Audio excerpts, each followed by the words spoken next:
Last time on MasterChef Canada, Switch! Matt and Justine went home in a shocking double elimination. Thank you. But it wasn't over yet.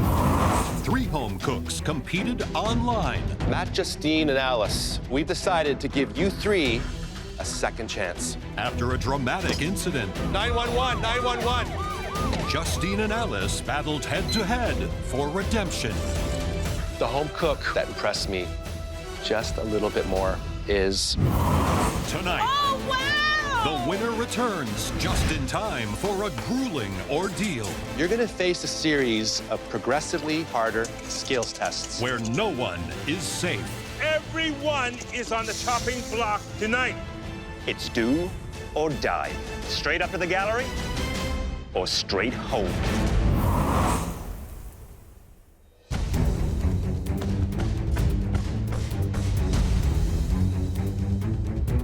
Not too long ago, there was 12 of us, and now we're down to 6. It seems like the group's just dropping like flies. We just lost 2 really great home cooks, and now we're wearing black aprons. I feel scared. It's definitely different in the MasterChef kitchen today. Black apron is not a good apron. My heart is beating out of my chest. What is going on here? Welcome back.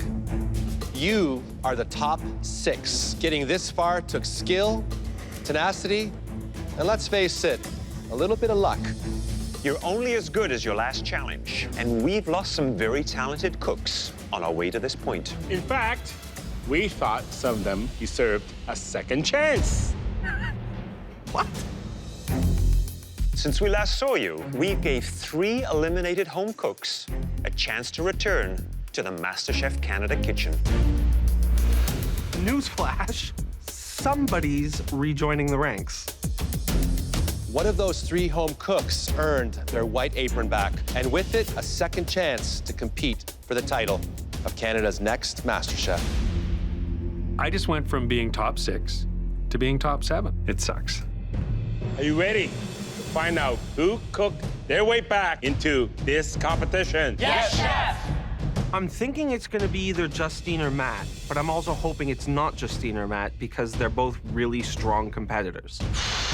Personally, I don't want anybody coming back. It's another person to beat. Please help us welcome back Oh, wow! Alice. Hey, Alice! I'm back. I am fighting for a dream because I want to open my own bakery. She was the first one eliminated. It definitely means that she fought her way back here. It is a little bit intimidating. Hi, guys. I'm not intimidated by Alice. There's a reason she went home first. Let's just hope she slips again. Alice, you beat 2 eliminated home cooks for the white apron. Yes, chef. But you notice for this next challenge, all of you are wearing a black apron. That's because everyone is on the chopping block tonight. I am definitely not expecting this. You're gonna face a series of progressively harder skills tests. And your survival rests on mastering the most basic of ingredients. The egg. I'm real comfortable with an egg. It shows what you've got, shows your chops. Get ready for the fight of your life. Like, I'm not scared to cook in this kitchen anymore. I want to know what the challenge is. I'm anxious, I'm nervous. I feel very scared about this.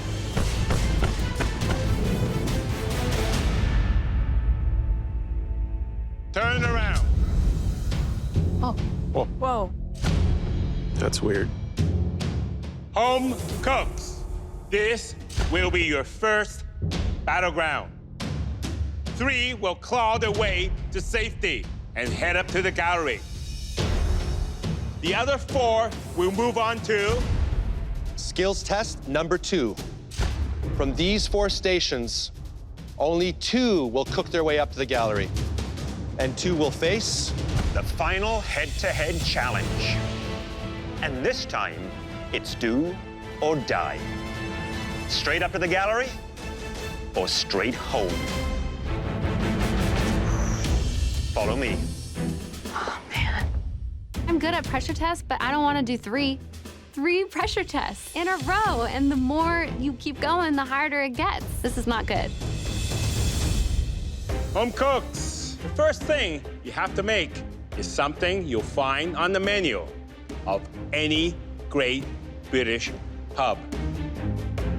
A Scotch egg. I've never made Scotch eggs. I've never eaten Scotch eggs. It's a hard-boiled egg wrapped in fresh ground sausage. I am feeling nervous. I never made a Scotch egg before. You'll see it's covered with flavorful crumbs and deep-fried until crispy. No to Scotch eggs. And in this challenge, you have to be especially careful because we're giving you just 1 egg. That's right. No room for error. Not a lot. That's like a newborn baby, that egg. You will have just 20 minutes to make us 1 perfect Scotch egg. The 3 home cooks that make the best Scotch egg will head straight to safety, up in the gallery. I've never eaten a Scotch egg in my life. I've never cooked a hard-boiled egg in my life. But I'm feeling confident in my skills. Are you ready to cook your way to safety? Yes, Chef! Your time starts now!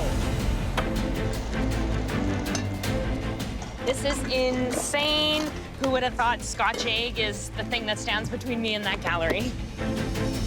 I'm gonna do my grandfather McConaughey proud. It's a Scottish last name. I gotta do something with this. I don't care who's going home today as long as it ain't me.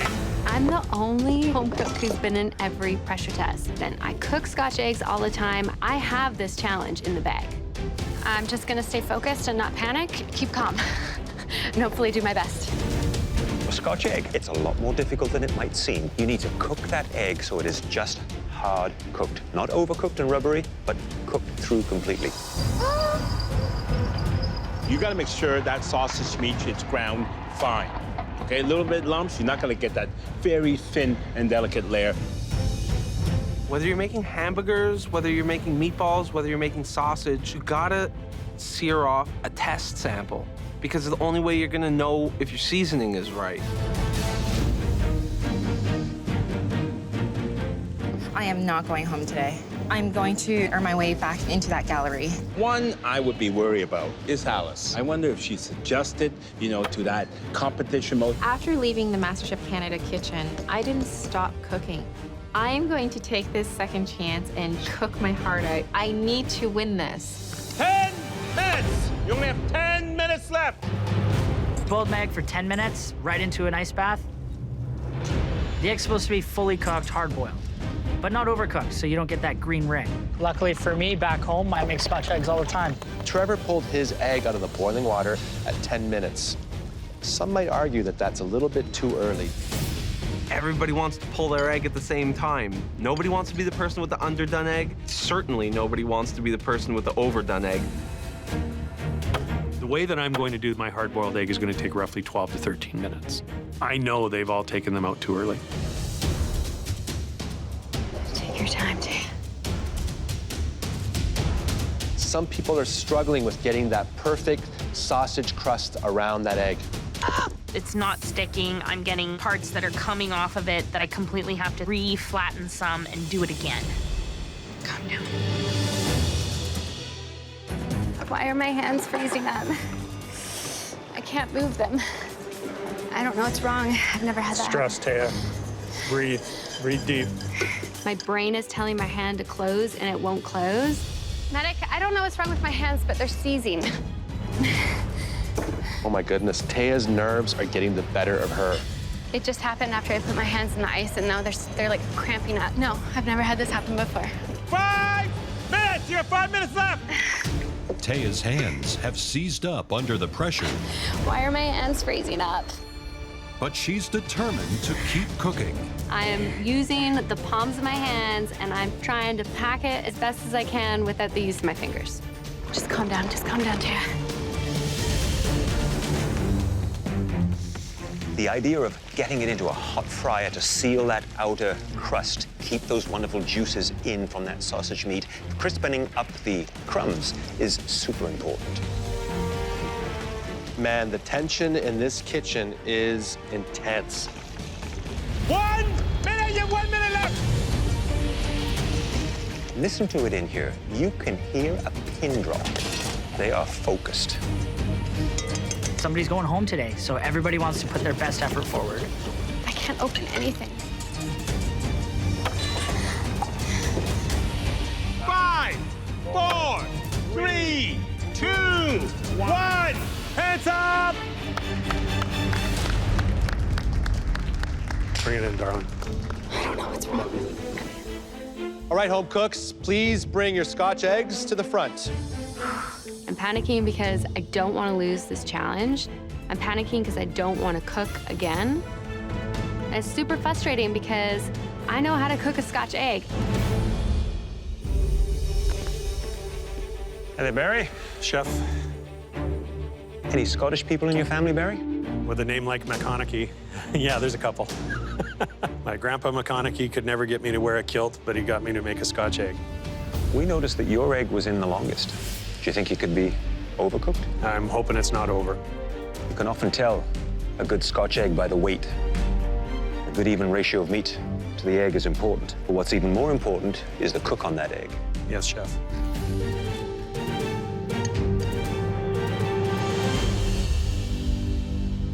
What do you think?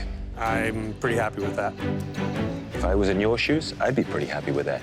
Looks like a pretty even coating of the sausage grind around it. Let's give it a taste.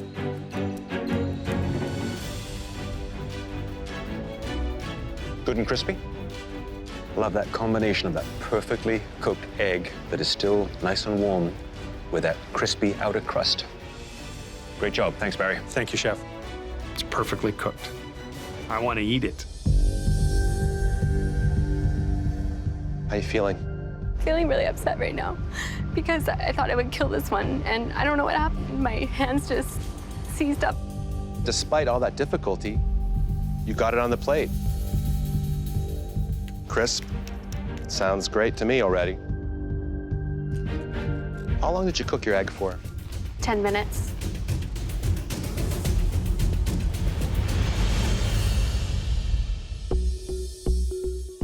The egg is slightly under, but look at this sausage. It's perfectly ground. It's even.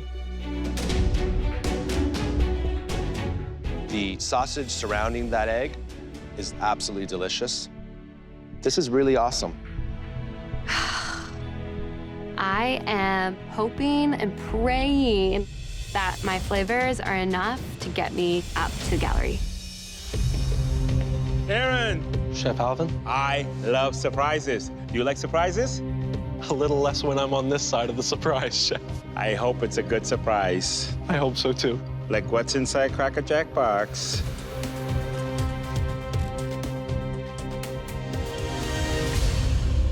Look at that. 1 minute, 30 seconds more. That would be a home run. Sausage. Very, very even coat.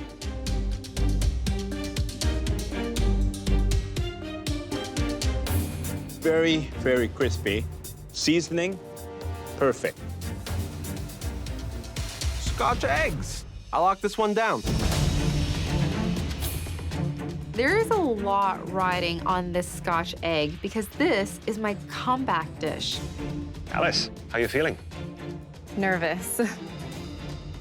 It's a little irregular in shape, not as smooth around that egg as I think it could have been. I think it's a little on the darker side.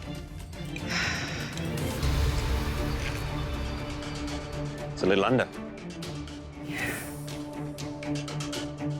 I also see the sausage meat a little uneven here, and it's just starting to pull away from the egg.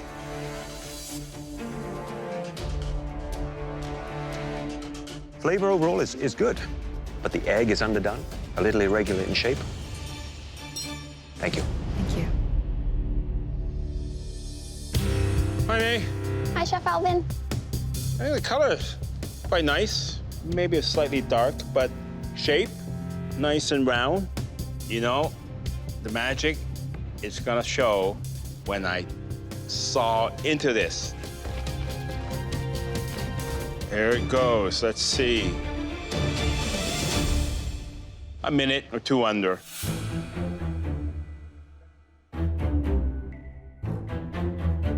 Seasoning, it's just right. But, you know, as I bite into the Scotch egg, you can see by all the crumbling around the sausage meat, that starts to fall apart. It's not staying firm. So I don't get that crunch I want.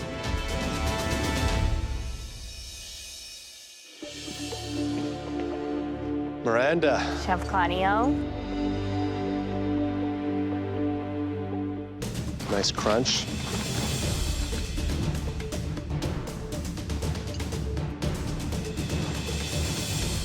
Unfortunately, your egg's undercooked. Yep. You didn't hit that sweet spot. 1 egg, 1 minute. And you can see here, Miranda, it's thick here, it's thin here, and there's another big problem. Where the sausage is thin, it's overcooked.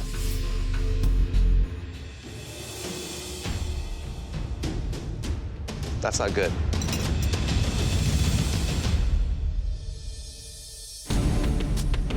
I think for the most part, I'm technically strong. I definitely feel that I'm one of the front runners in the pack.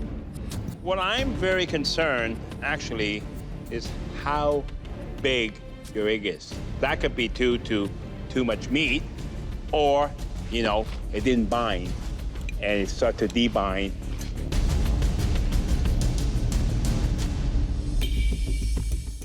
Cook on the egg slightly on the underdone side. Sausage, it's not that even.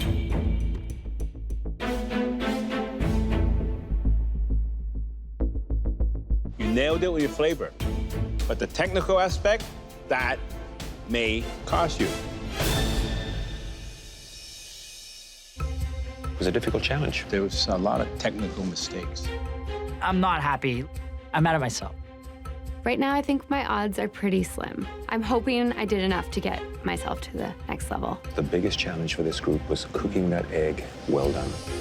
I'm very upset that my egg didn't turn out. I absolutely don't want to be in that head-to-head competition. It turns out that this deceptively simple pub snack is packed with technical challenges. Only one of you managed to overcome them all. Barry, congratulations. Very good. You're safe from elimination. Now make your way on up to the highlands of the gallery up there, young laddie. Aye, matey. Be on your way. Going up to the gallery. This is a fun, fun walk. Top of the world. No one else matched Barry's success, but 2 home cooks gained a slight edge thanks to their tastes and textures. Aaron and Taya, you're safe. Oh my God. Congratulations. Oh my God. Thank you so much. Thank you, chefs. I'll lock this one down. The rest of the day's a spectator sport. I am so happy I do not have to cook again.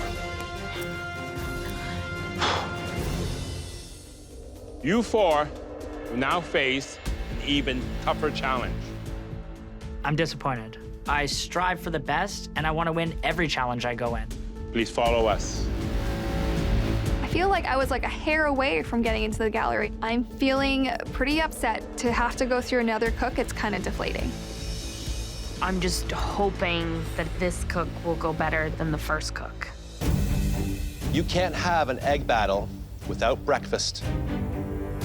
This time, your survival depends on a stunning Eggs Benedict with a perfectly poached egg and a velvety hollandaise. Absolute perfection. I'm feeling very confident I make eggs Benny pretty regularly for myself and my husband. You have 10 minutes for this challenge.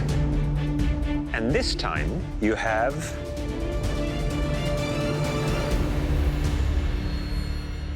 2 eggs to work with. That's 1 for poaching, 1 for the sauce, and once again, no room for error. Wow.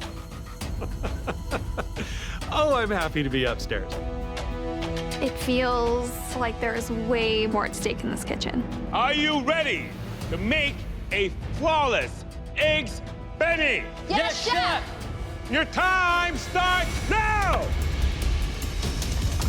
I need to win here, and I'm not going into that final. I want this so bad, and no one's going to take this from me. A 10-minute timer on this challenge is so difficult. Every second counts. For me, this cook, there's a lot more pressure. The third challenge is gonna be 2 cooks, head-to-head, sudden death. Winner takes all. I don't wanna be in that challenge. I'm gonna rock this eggs Benny out. There you go, Trevor. Eggs Benedict. Sounds easy, but boy, oh boy, is it full of little twists and turns. Poaching that perfect egg is a challenge unto its own. What I do is I create a little vortex and slowly drop the raw egg into that vortex. Very, very carefully, because if you don't, the egg is not gonna come together. My biggest concern is I have to get this poach perfect on this egg first try. I'm not gonna be in the final because I'm gonna take a lot of care and attention to the little details with this poached egg so I don't mess it up like I did the last time.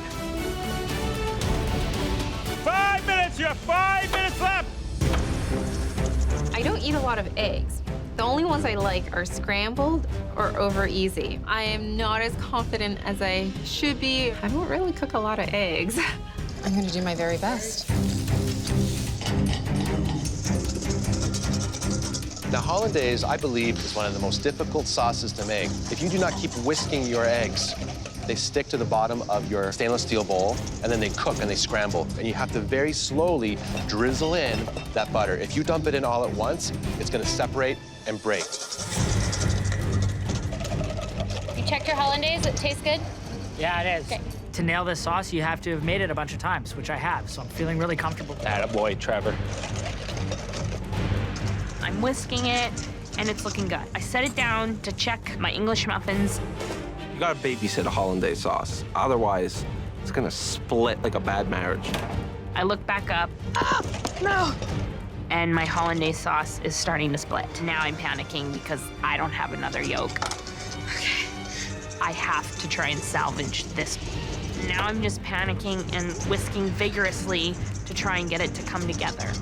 I hit it with a bit more salt. I hit it with a bit more acid. 1 minute! 1 more minute left! Breakfast in 1 minute! And this is all about timing, execution, and technique. If they screw this up, they're finished. Look at this. May right now is the front runner. She is already applying her hollandaise to the top of the poached egg. And that hollandaise, we wanted a beautiful yellow color. It is unbelievable. 15 seconds, Trevor. I think my sauce is perfect. Couldn't be happier. Oh my God. As I am spooning my hollandaise sauce onto my eggs Benedict, I see it break.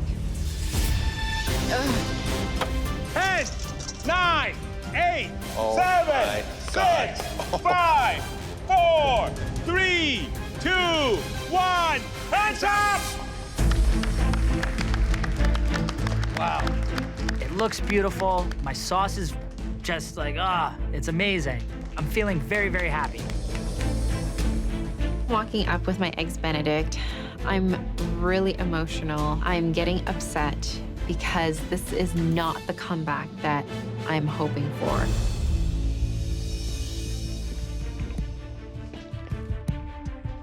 Wow, you pulled it off.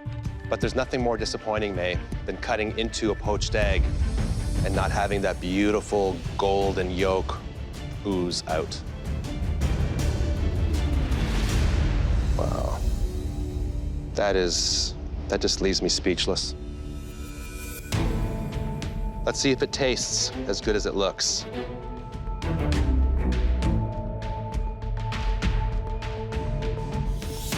You obviously added vinegar to the water. Did you add any salt to the water? I did. It's a bit bland. And there's another issue. You can see that the hollandaise is just slightly too thin. It's just washing off of that egg, and that's critical.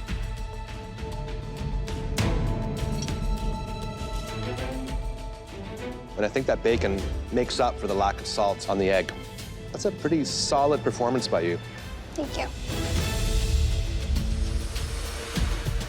I didn't get a perfect critique. I'm still feeling really unsure.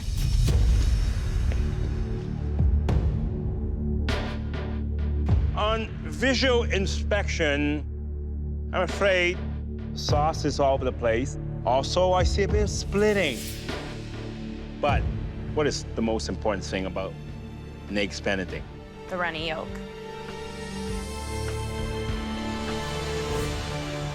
Look at that. That's a beauty.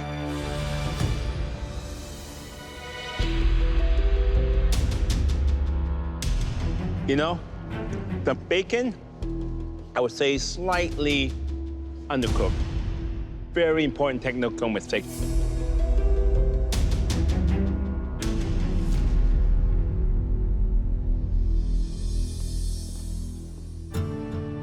How you feeling? I feel really emotional. There's a lot riding on this for me. I know everyone's sacrificed everything, but mine just has a ticking time clock to it with my mom. With her diagnosis of early onset Alzheimer's, every time that I'm away from her could be the next phone call. She doesn't remember who I am. This time away from her is definitely a challenge.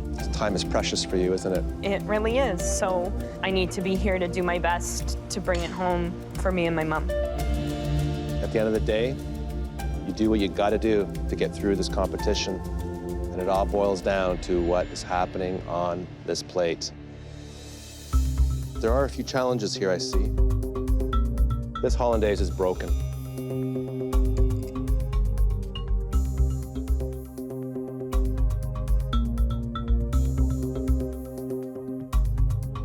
The flavor is awesome. If I close my eyes and I pretend that it's made properly, just never turn your back on a hollandaise. I won't do that again. I'm thinking about my mom. Everything I've worked hard to do is almost slipping out of my fingers. Hi there, Trevor. Chef Michael. Look, I think the eggs Benny looks pretty darn good. Good shape to the egg. What looks to be a good consistency on the hollandaise. Nice little browning on the bacon.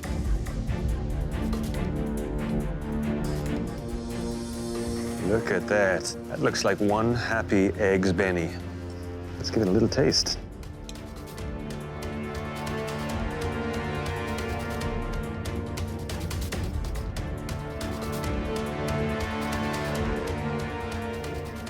Very good. Thank you, Chef. Great consistency. Very, very light, seasoned well. I think it could have done just with a little more acidity, a touch more juice. But overall, it's very good indeed. Thank you very much, Chef. Thanks, Trevor.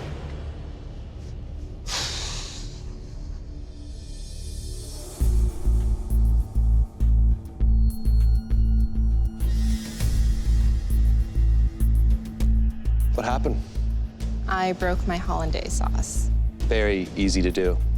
Unfortunately, it's happened to you at the worst possible time. The cook on the bacon looks pretty good.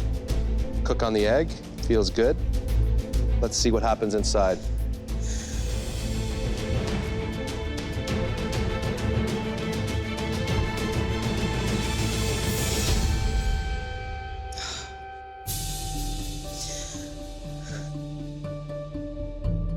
Your yolk is overcooked. I know I'm cooking again.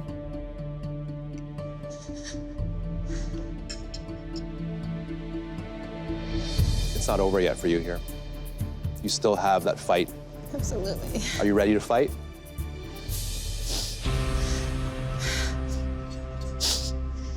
Okay. It's not over yet. There's still over. Look at me. Look at me. You the next round if you don't make it to this. Don't worry. It's not It's not over. It's not over. Just give us a moment, please. I do not want to go into that final round It is terrifying. I'm really impressed. Yeah. It's a tough challenge.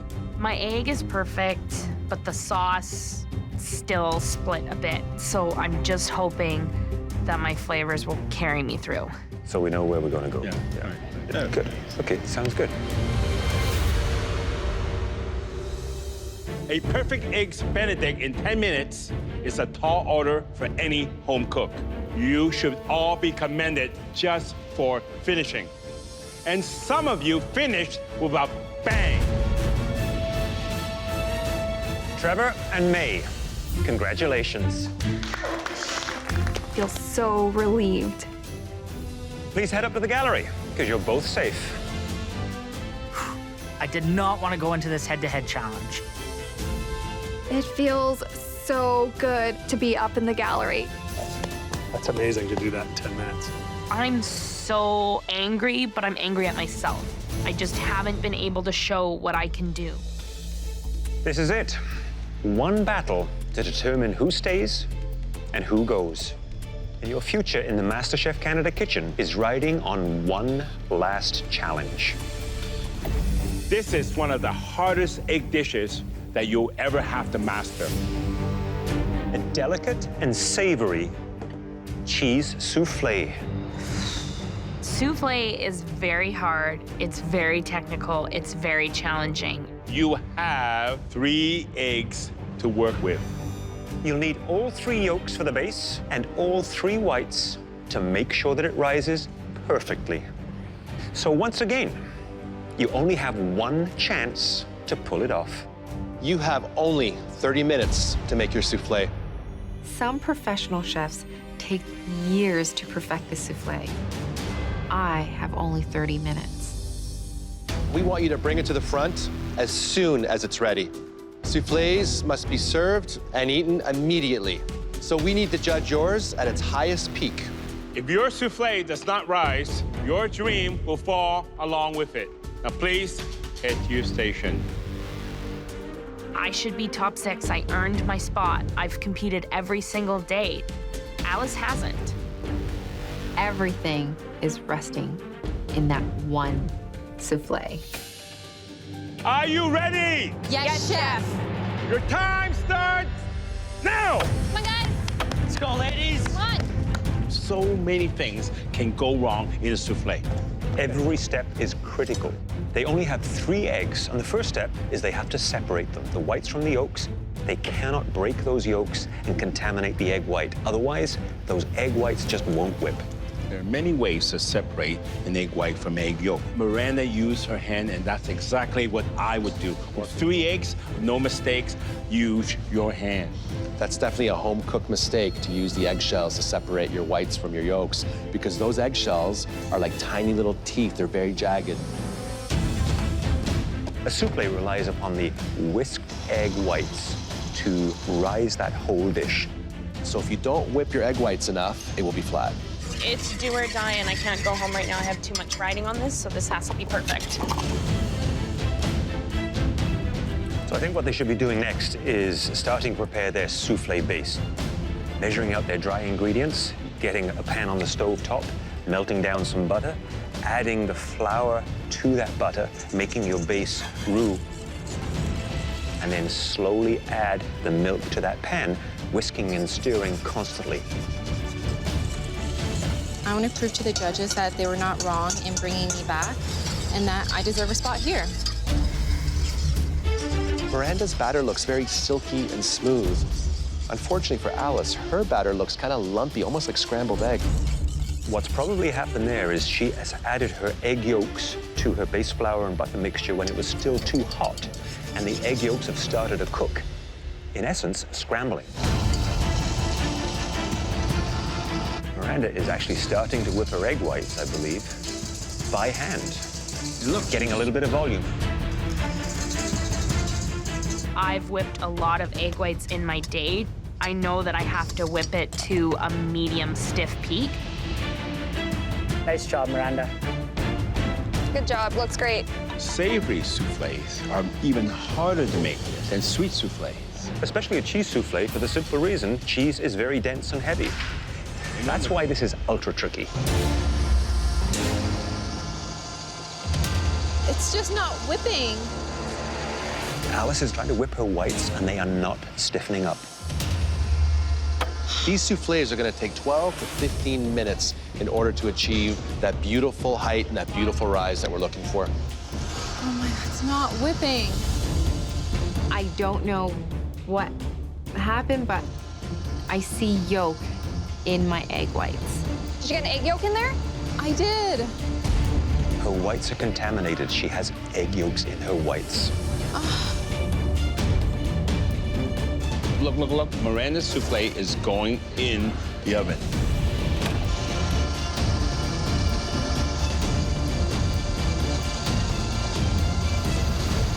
Whip it by hand. Turn it off and whip it by hand. Alice got yolk in her egg white. If I was in that position, I would really want someone to come help me. Oh my God, look at this. Miranda's helping her. Miranda's looking to help My goodness. her. I mean, this is... It's classy. Get violent. One of these home cooks is going home, and Miranda is helping Alice. And she only has 3 minutes to get that soufflé in the oven, or it's Actually, over. those whites are stiffening up much better than I thought. My goodness. You have to admire both of these home cooks, you know. Miranda, on one hand, is trying to help Alice, and Alice refuses to throw the towel in. Second chances do not come that easily, and I came back here to cook. I am not going to give up. At the 30-minute mark, Miranda and Alice must present their dish. But if one of their soufflés is done before that, it will be judged immediately. Once you take it out of the oven, within minutes, if not seconds, it will start to deflate. Please, soufflé. Please rise. The thing with soufflés is you don't know if you did it right till the very end. Alice, with soufflés, it can take a second, but it doesn't matter because in 1 second it won't be, and in the next second you have beautiful puffy goodness. Okay? Thank you, Miranda. Tell that soufflé to rise. 5 minutes! You have 5 minutes. You have to bring your soufflé to the front. If you think it's time, you take it out. You don't want it too brown, right? Miranda's ready to take her soufflé out. Oh my goodness. That one on the right looks nice. Flat Flat This one. one? I'm ready, chef.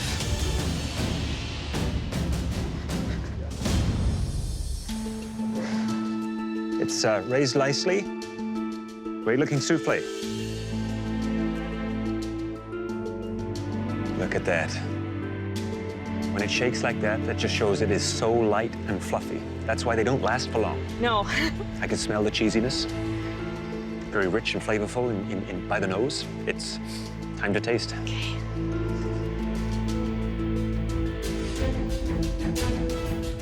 After 3 grueling cooks, you absolutely nailed this. Oh my God. Look at that. Thank you, Chef Michael.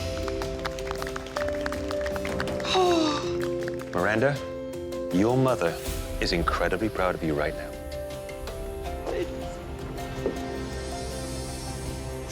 Those were the best words I could ever hear after such a grueling day.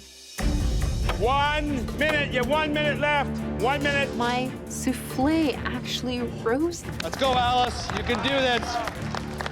Wow. There you go, Alice. There you go. Against all odds, Alice, look what you did. Is that better than you thought? It could have been better, I think. Not perfect, but it rose. Amazing. I don't know how you pulled this off.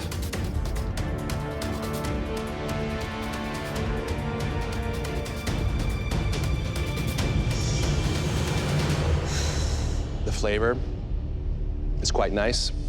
It's not perfect. What is perfect, though, is you did not give up. I did not make a mistake by asking you back. Thank you, Chef. Way to go, Alice. I didn't give up. And even when worse came to worse, I still finished all my dishes. This has been an unforgettable day in the MasterChef Canada kitchen. Miranda, we applaud your character and your magnificent soufflé.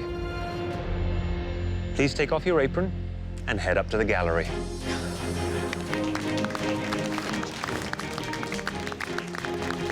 I put my everything into this souffle to just finally be told today that I nailed something. It was just such a great feeling. I know that my mom's always been my #1 supporter. All the more reason I have to win this. Miranda has shown a lot of growth, and she's on a fast track to the top. Alice, you displayed extraordinary grace and bravery. It was a delight to have you back in our kitchen, and I wish that we didn't have to say goodbye again quite so soon. Thank you once Amazing again. challenge today. I came back to show the judges what I can do. It may not have been perfect, but overall, this experience has been life-changing. Getting this second chance, it reminds me of how much I enjoy cooking. Woo! Good luck, guys.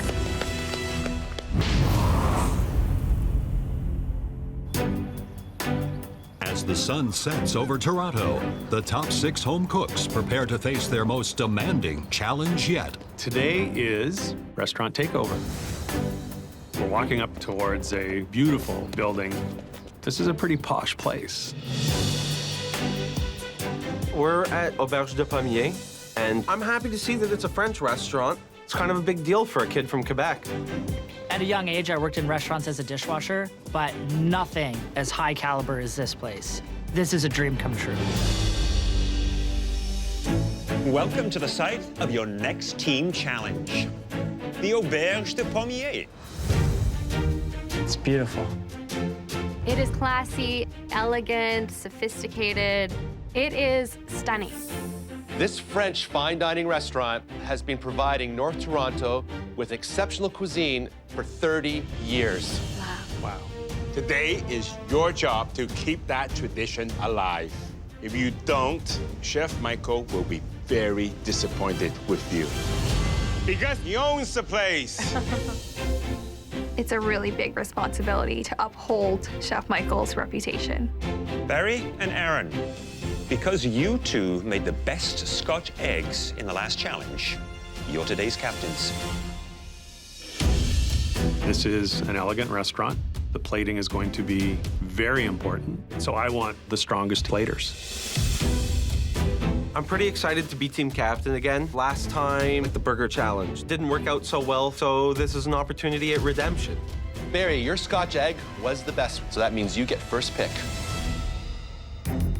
I've worked with just about everybody that's still in the top 6, and there's one person in particular that the communication was just natural. So I'm taking my man, Trevor. I feel amazing. That's the 3rd team challenge in a row that I've been picked first. I guess people think highly of me. Aaron. This home cook shines in the face of adversity. Taya. Having worked with Aaron before in the burger challenge, I know he can be quite opinionated, so I'm hoping he just lets his ego down a little. Barry, who do you choose? May. I'm looking at my team. I have the 2 strongest home cooks at plating. How can you go wrong with this? Miranda, please join the blue team. Surprise, surprise, I'm picked last. All I can do is just prove to people that I shouldn't have been picked last. Now, during service, we'll get feedback from my valued guests. But in the end, it will be Alvin, Claudio, and I that decide which team wins. And which team goes to the pressure test. Please change into your chef whites and meet Michael in the kitchen. Chef Michael will now demonstrate the 2 appetizers and 2 entrees the home cooks will be making. The first appetizer that I'm going to show you is a duck consommé en croûte. In goes this rich broth. It's made from the bones of roasted duck legs. We're going to be adding foraged mushrooms, some cinnamon caps, duck leg dumplings. Watching Chef Michael, it's like watching a mystical creature. A little diced mirepoix of vegetables. It's like he's a kitchen unicorn. Then you have to make sure you get a good seal. Once that's cooked, out it goes. The second appetizer I'm going to show you is a artichoke barigoule salad.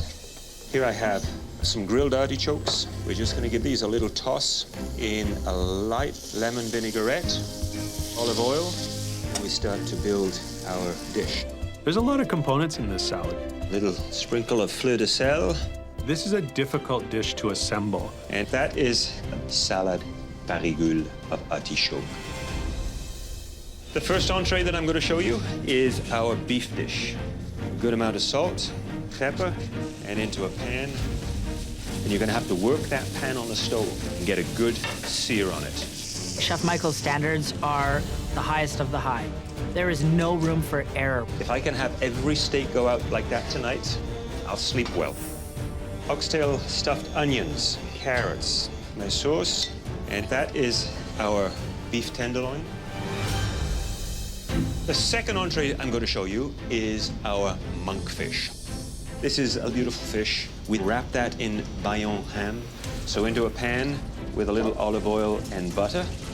There's so many different components. I had no idea that this would be so hard. I'm freaking out a little. Take a little of our sauce. And there we have our second entree. I won't send out appetizers or main courses until everything's at the pass to go. And if it sits too long, it gets redone. Do not let me down. Yes, chef. Good luck et bonne chance. Let's go, Red. Let's figure out that monkfish. Before service starts, the teams must fillet their monkfish and prep their duck consommé. We need to chop up these mushrooms. How you girls doing? Portioning going well? Yes. For home cooks, there's nothing tougher than a restaurant takeover challenge. There is a tremendous amount of steak here.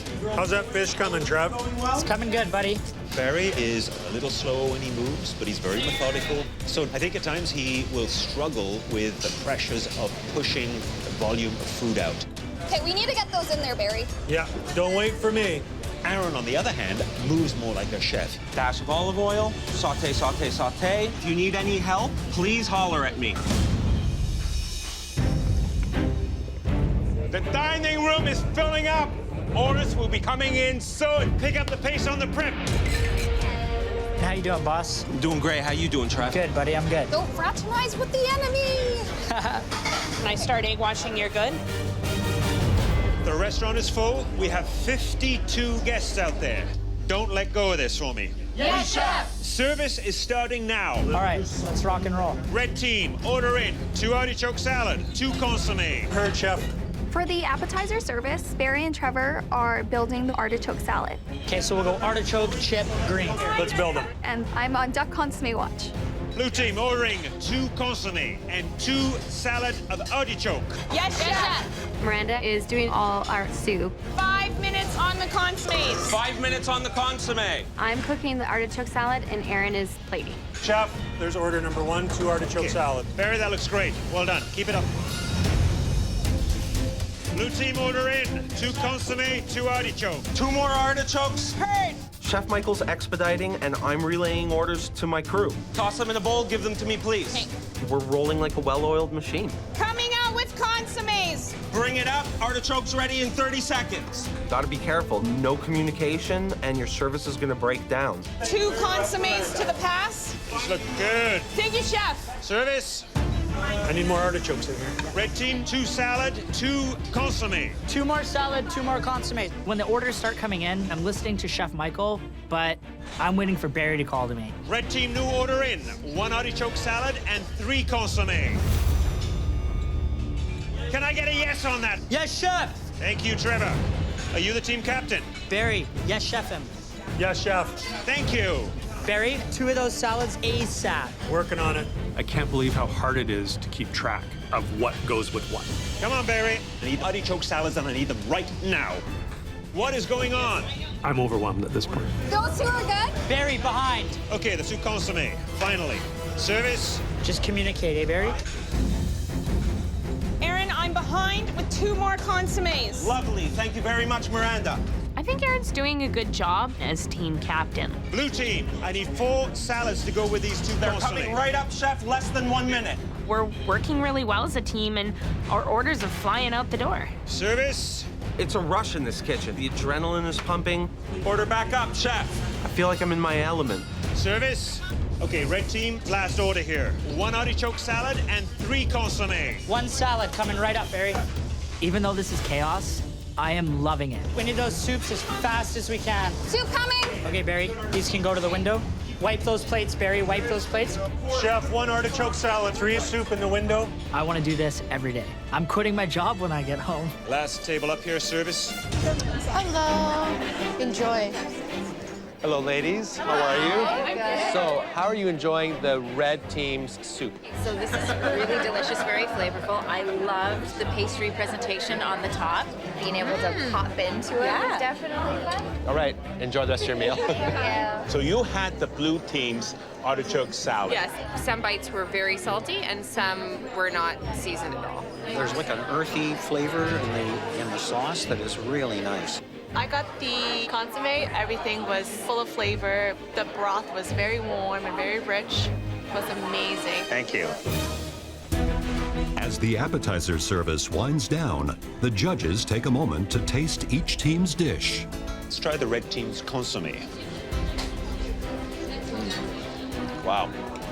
That pastry, it's nice and flaky. It's perfectly cooked. That is beautiful, isn't it?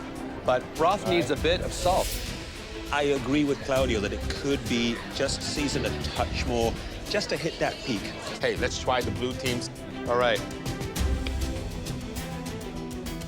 It's just a little more seasoned, which just rounds it out pretty darn close to perfection. I think the blue team take it on the seasoning. It's a great start. Now let's try the artichoke salad. I see a difference in the way that they plated both salads. Immediately. The red team seems to have a more of a clean, concise look. The blue team, on the other hand, it's much wider. Okay, we'll taste the red team first. I really like the combination of flavors. Beautiful, nicely seasoned. I would be happy eating this salad at Auberge, in the south of France, or just about anywhere. Now let's try the blue team's artichoke. The artichoke could be in the pan just a little bit longer because, you know, I'm not getting that right caramelization. They didn't evenly distribute the salt, and I noticed that when they were seasoning it. They were right here seasoning. You need to be above it so that those flakes just naturally fall over the entire salad. The red team seems to have the edge here. I think all in all, they did a great job getting the appetizers out. Let's see how we do with the main courses. We need to hurry this up. Yeah, hustle, hustle. Appetizers were a huge success. Hopefully we can keep this momentum rolling into the entrees. For the entree course, guests will choose between a beef tenderloin and a seared monkfish. The entree orders are coming in. The beef, please. Medium rare. The beef, medium rare. Yeah. All right. Are you ready? Yes, chef. All right. Blue team, 2 filet, medium rare. Yes, chef. Make sure you season those steaks well, eh? Yes, chef. I'm cooking steaks. Taya's working the veg. Miranda's working the fish. How far out are you, Aaron? 9 minutes on the first 2. Heard. Red team, 4 beef, 2 medium, 2 medium rare. Heard, chef.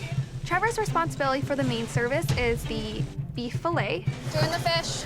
I am responsible for the monkfish dish, and it'll be plated by Barry. How long out on those first order of steaks, Trevor? 4 or 5 minutes, Barry. I feel the beef tenderloin dish is the most difficult to nail on this menu, and I really want that to be on me. I feel that I could handle it all on my own. Blue team, new order in. You got 4 steaks, all medium rare, and 2 monkfish. Heard, chef. Followed by 2 beef medium rare and 2 more monkfish. The main orders are coming in so fast. Blue team, 4 more fillets, all medium rare, and 2 monkfish. 2 fillets, both medium rare, and 2 monkfish. This is freaking intense. Immediately, we're frazzled. How far out are you, Aaron? Where did my ladle go? Okay, blue team, I need some food up here, please. How long out on those first order of steaks, Trevor? Give me 1 minute. You got 1 minute, exactly. Come on, guys, you're gonna have to focus now. Coming out right now. That's medium. That's not medium, that's rare. I need a medium steak and I need it now. The hardest thing about the beef dish is definitely nailing the cook on the beef. I'm having a hard time gauging it just by touching the outside. Red team, what's holding things up? Undercooked steak, chef. Come on, red team, I need this order. Yes, chef! We do not want Chef Michael coming into the red kitchen. If that happens, we're done. Dine on a medium steak. While Trevor is struggling with undercooked steak, over in the blue kitchen, Watch that pan, it's looking a little too hot for my liking. Aaron seems to have the opposite problem. I want it seared, not burnt. Regulating the temperature on these induction burners, it's a juggling act. I do not want to get back in there, okay? Yes, chef. Take them off the pan if you feel like they're gonna burn. Yeah, hold on. I've never seen Aaron look so stressed ever. Watch your pan again there, Aaron. Look at it, it's smoking. Aaron, do you need help? What? Do you want me to get on some steaks? No. Aaron, Yes, chef. look at all that smoke. This one is burnt. You can't serve a steak that is black on the edges like that. That's a waste of good steak. I've lost 4 steaks, and I'm gonna have to refire. Don't let that happen again. Yes, chef. This isn't the time to panic. It's time for us to rise to the occasion. Sorry I'm letting you down on these steaks. It's okay, Aaron. Let's just pick it up. Barry, I need that first order of steak up. Coming, chef. Come on, Trevor. The steaks are taking longer than I'm expecting. Everything that's coming out is rare at best. That's rare. Like, these have been in the oven. Longer on the pan. I need the steak. My fish is dying up here. Barry, what do you think? Medium rare. Maybe just. Is the steak on the plate yet? Plating right now, chef. Thank you. Chef, 2 fish, 2 medium rare. That looks very good. All right. Table 25. Trevor, are you still in the weeds or are you good? No, I'm good. I'm good now. Guests at the red team tables are receiving their entrees. I ordered medium rare, and it's exactly medium rare. The steak is delicious. The blue team's customers are not so lucky. Okay, blue team, when can I get some food from you? 2 minutes, chef, followed by the second one in 5. This is rare. I can't send that up. It's rare. It's not medium. I'm getting really worried for our team. Do you want me to get on some steaks? Aaron, what do you need from me? Aaron doesn't have to be a hero. I can come in and help. Aaron, I need an answer.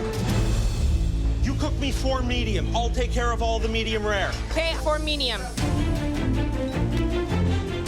I got these. You need to finish those plates. We need to get them out. Yeah, we're finishing them right now. How far out, Aaron? Coming right up. I'm right behind. Heard. Plating right now. You have potatoes coming for me, yes, Hea? Yeah. You're amazing. Thank you. Wind fell out of my sails for a minute there, but still got a handle on this. 4 medium rare. Fish are following, chef. Service, please. Nice looking plates here, Aaron. Thank you, chef. Table 27. Thank you very much, Miranda. I'm sorry that I put you in that spot. Yeah. Now, both teams are sending out entrees at a steady pace. Hello, ladies. Hello. So, you order medium rare? Yeah, I'm very happy with it. Cooked perfectly. The potatoes were great. The presentation was really well done. I think it's perfect. And you? I really am enjoying how the meat is cooked. It's very tender. It's just a wee bit undersalted for my taste. Undersalted. So, a little slightly under seasoned. I'm having the monkfish from the red kitchen. The taste is very good. From the blue kitchen, I had the beef. It was peppery. The flavor was exquisite. Loved it. Hi. You're not touching the beef here. No, it's not quite the temperature I ordered. You think it's a little bit too rare, right? I think it's a little too rare. I'm gonna get you a number right away. Thank you so much. I appreciate it.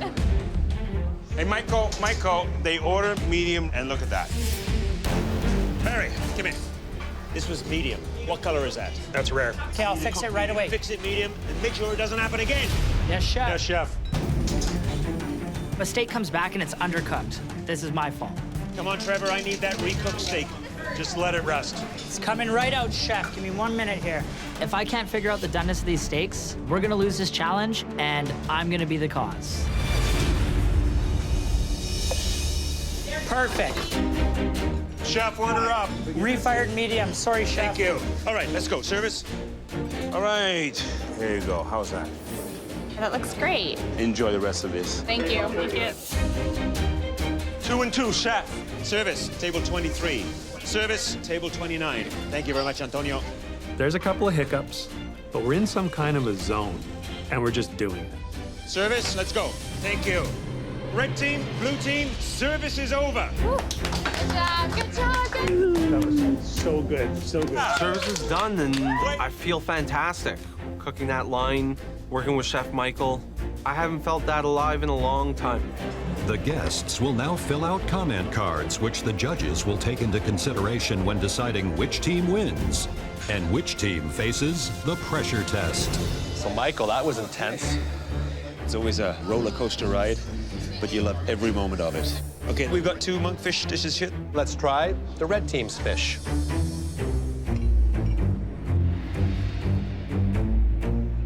Wow. Oh, my goodness. That is delicious. Cooked on the fish is perfect, and in order to fry on the prosciutto, that nice color. Nicely done. Now let's try the blue team's fish. Look at the prosciutto on this. The ham is drier. It's charred here. It didn't get even caramelization. Flavors are still very good on the blue team, just not as nicely cooked as the red team. It's safe to say, on this particular main course, the red team's got it. Absolutely.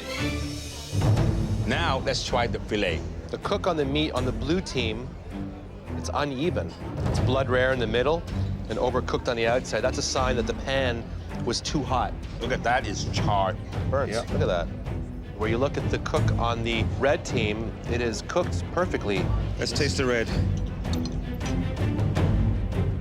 Steak needs a little salt and pepper, under season. I think so, it needs more salt for sure. Now let's try the blue team's filet. Aaron, even though he was struggling with his pan and getting the right cook on the steaks, the seasoning is spot on.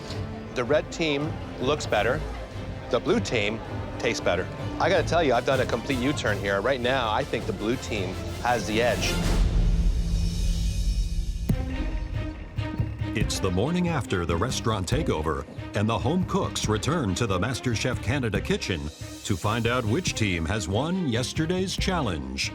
I know my team is winning today. We just rocked that service. I haven't done a single pressure test, and I plan to keep it that way. Everybody cooked their heart out. We left it all on that line. I'm confident. Welcome back, home cooks. Yesterday, you took over one of my most cherished restaurants, and you all did a great job. Thank you, Chef. Thank you, Thank you, Chef. Deciding a winner was not easy. Blue team, you burnt more than just a few steaks, and I had to send some back at the pass. Red team, you had 1 undercooked steak sent back, which is 1 steak too many. The team that is safe from elimination is the red team. Yes! Boom! Red team, baby. Oh my God, we're top 5. Red team, and head up to the gallery. Thank you, chefs. We're top 5 now, and we don't have to go to a pressure test. It feels amazing. Now, I've won 3 challenges in a row. If I'm not seen as a front runner at this point, I'm dealing with idiots. You guys rock. Blue team, you did a good job, and I know that this is a bitter pill to swallow. Aaron, what happened with those steaks? There were 4 steaks right off the top that there was too much color on them, and those were the 4 steaks that ultimately Miranda helped me to catch up on. Miranda, what do you feel went wrong? We had a little hiccup at the beginning, but I thought we bounced back really well, and then we were moving like a well-oiled machine. Miranda was a rock in that kitchen. She didn't deserve to have been chosen last. She is owed an extraordinary amount of respect and gratitude. I've earned my spot. Aaron recognizes that, and I'm just really grateful that he kind of said it out loud. Blue team, please come up and grab your black aprons. This is the hardest pill to swallow yet. Good luck. Thank you, Chef. I never want to put on the black apron of death, but when I wear it, it kind of just motivates me to take it off and not place it at my workstation. Now, in order to be Canada's next Master Chef, you have to have a superior palate, incredible technique, and impeccable timing. Tonight's pressure test requires all of these and more.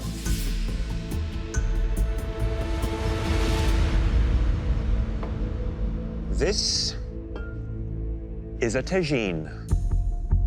with a side of herb couscous. What the frig is a tajine? I've never seen one. I've never heard of it. I live in Edmonton. If it doesn't moo and eat grass, I have no idea what this is. It's a North African dish named after the pot it's cooked in. Now, Moroccan cuisine is all about spice and texture. I know it's very humble when you look at it, but this is one of the most sophisticated dishes you can find. This tajine does not have meat, so your vegetables are the main event. They have to steal the show. All right, time to go to your stations. Being in the bottom with these two amazing home cooks makes me very, very scared. Miranda is a very strong cook. Aaron is very technical and he's confident. We're giving you 45 minutes for this pressure test. The vessel for your tagine is at your station, along with all your vegetables and premium German-made Miele appliances. You'll also find 28 spices that are not labeled. At the end of this challenge, the home cook who serves us the least successful vegetable tagine will be leaving the MasterChef Canada kitchen. Home cooks, are you ready? Yes, Chef. Your 45 minutes starts now! This is like beyond me, beyond me. I grew up in a primarily Moroccan Jewish neighborhood, so I've had the opportunity to taste these flavors quite a bit in my life. So the tagine dish, it's an unusual shape to it. It traps that steam inside of it, and it almost creates like a convection. That steam drops down, and all those flavors and aromas get trapped inside of that pot, and they drop back down on top of that tagine. Why is this so freaking hard? The first step would be choosing the vegetables that I want to put into my tajine, because that would then help me make the decision of which spice combinations would work best with the vegetables I've chosen. I know nothing about tagines, but I'm pretty sure I'm going to use some peppers, some tomatoes. I'm probably going to use some pumpkin for a bit of earthiness. The tagine, it's kind of making me feel like the stew my mom used to make. It would feel like a warm, cozy hug. So I will make it an ode to my mom. I'm just going to give it my best and do what I got to do to stay. The amount of spices and vegetables are messing with my head. The more selection I have, the harder it is to pick. This is an opportunity for the home cooks to really show us who they are with the way that they combine all of those spices. By smell and taste and a little bit of luck with a pinch of this and that, I will hope it works out. I'm gonna work on a harissa that I'm gonna make myself. It's gonna be tight making my own harissa, but it's a risk that I'm willing to take. I like what Aaron's got going on. He's definitely doing that harissa. Yeah. Aaron, that smells dope, man. How much time do I have? There. Chef Michael? Did you fry off this mix in the bottom of the pan? I did, yes, Chef. I wanted to kind of get a good cook on the onions, and then I added honey, and then I added my potatoes, carrots, and then I'm gonna throw some chickpeas in at the end. Is there an overall taste that you have in your mind that you think you'll be able to achieve? Definitely bold flavors. I'm just going with some flavors that I know, and then seeing what it needs and adding from there. Good luck in this pressure test. Thank you. Thank you. Miranda, Hi, Chef Claudio. how are you doing? I'm pretty confident. I know my flavors in my tagine are good. I thought I had a good idea with my pumpkin seed, so I'm happy. Are you cooking with instinct right now, or experience? Instinct. Instinct. So far in this kitchen, I cooked with a lot of things I've never done before, and this is no different, so I'm just trying to do my best. I'd wish you luck, but I don't think you're gonna need it. Thank you, Chef Claudio.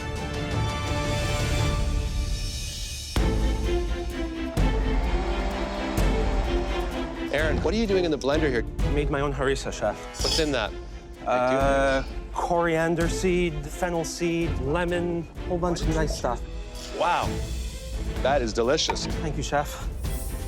Why did you decide to make your own paste instead of using the spices that we provided for you? There's no cutting corners in delicious food. It'll make a big difference at the end of the day. You ate up a big chunk of time to make your own harissa. I'm hoping that it'll pay off, Chef. Hurry up, eh? Yes, Chef. Remember, get your lid on. Time is of the essence, you know? Just time, time, time, time, time. Aaron is overthinking every single step that he makes, and now he's behind. And he keeps fiddling with the tajine. He should already have that tajine covered. It's gotta be perfect. Once that lid goes on, that's it. There's no steam coming out of his pot. No steam. He better turn on that heat very quickly, or else we're not gonna have a vegetable tajine. We're gonna have a salad. 10 minutes left. No, it's too much. I have no idea what he's doing. He's putting things in, he's taking things out. The vegetables may not cook in time. I'm confident that there's enough time for those vegetables to cook. I don't eat rice or couscous. The trick of couscous is, unlike rice, you have to pour the boiling hot water onto couscous, give it a stir, okay, and cover it. Aaron's doing it right. He's steaming it.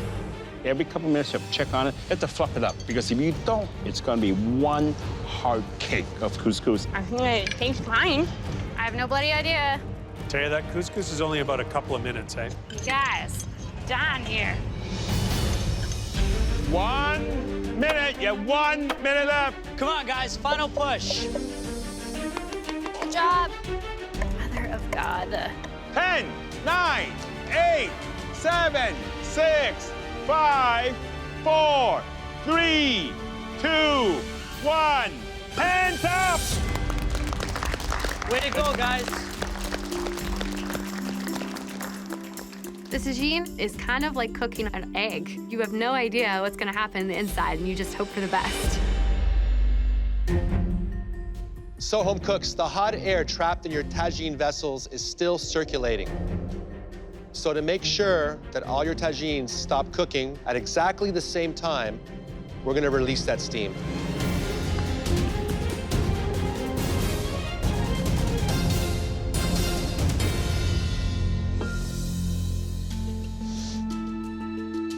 Wow. Chef Claudio lifts up my tajine lid, and this incredible aroma comes my way. Wow, that smells really good. I'm getting a nice, earthy cinnamon aroma. I'm feeling confident at this point. Okay, home cooks, it's time to taste.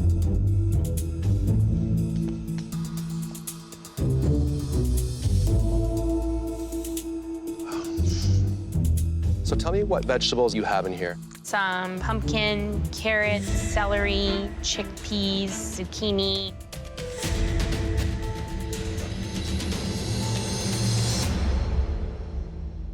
Miranda, you really captured the essence of a tajine. That tells me that you have intuition. You understand flavors, you understand how to work with heat, you understand when something's too sweet, too sour, which is a very powerful tool to have as a professional chef. Incredible. Thank you so much. Miranda, Hi, Chef Alvin. I assume in Edmonton you don't see a lot of these things, right? Yeah, don't see tajine, Chef. Well, it smells great. You did a great job. Thank you.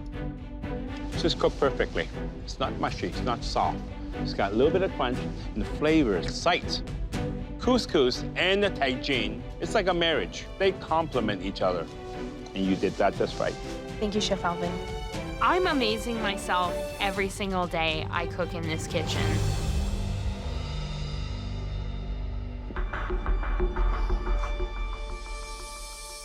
What vegetables did you use, Tay? I did some potatoes, carrots, red peppers, chickpeas, some apricot. It's got a bright, eye-catching color to it, but it doesn't have an aroma to it that says it's a tajine. Tell me some of the spices you used. Chipotles, some turmeric, honey, cumin. I added cinnamon, too.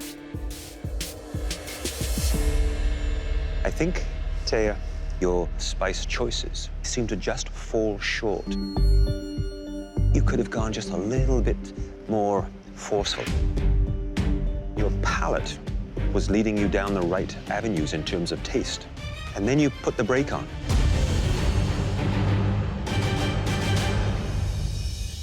Hey, how you feeling? I know I'm going home. You know you're going home? Yeah. Why? Because you have to be perfect in a pressure test, and I wasn't. No one has to be perfect in a pressure test.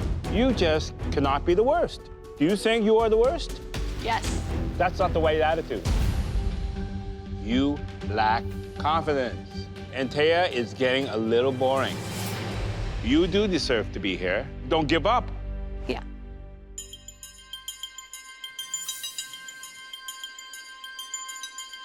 Taya, vegetables may be slightly undercooked, but it's rich and tasty. Spices are there to make things exciting. A little bit more, and that would make this better. Thank you, Chef.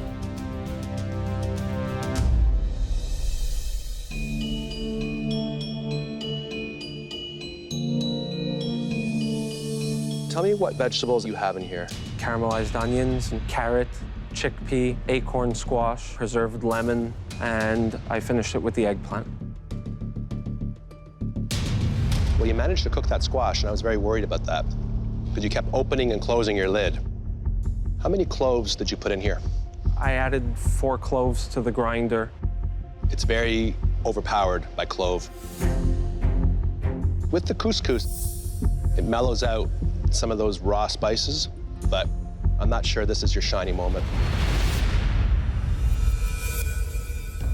Hey there, Aaron. Oh, Chef. Taking a look at your tajine, I like the size of which it's cut, so you can identify the vegetables that you've used.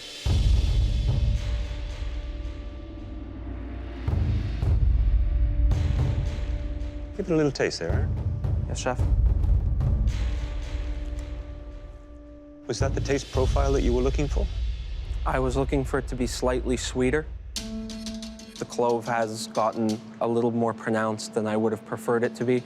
It definitely has positive notes of Morocco.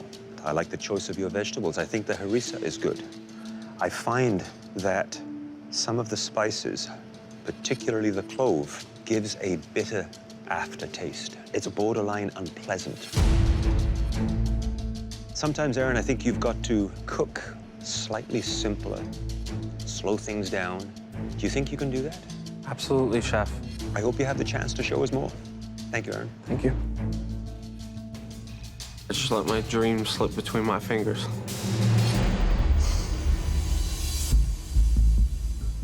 All 3 of you just tackled a dish that you've never cooked before. But only one of you achieved the textures and tastes of an authentic Moroccan tajine. And that home cook is Miranda. Good job, Miranda. Yay! My tajine's the best tajine. Black apron of death. Ah! Taya and Aaron, this was a really tough decision for us. We have said this many times. You're only as good as your last dish. And tonight, the worst tajine was made by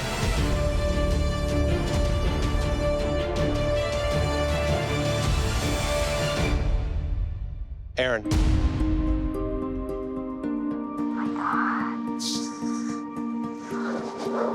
Holy smokes. Aaron, before you say goodbye, we need to feel confident that we've made the right call here. And Taya, that comes down to you. What? Taya, your star continues to rise in this kitchen, but your confidence, it just hasn't caught up. We were disturbed by your willingness to throw in the towel. Taya, if you feel that you're not ready for this, you can actually decide to leave right now and give your spot in the top 5 to Aaron. Don't do it. Unfortunately, as much as I love Aaron, I would never, ever give up my opportunity to be here. I know I need to be more confident in myself, and I don't want any of you to doubt that. Taya, it's very important that you back up those words with your action. No more tears. No more tears. Now, take off your apron and head up to the gallery. Baron, I'm so sorry. I let the challenge get the best of me. The next time the judges see me, I'm going to cook with my heart and show them that I am confident.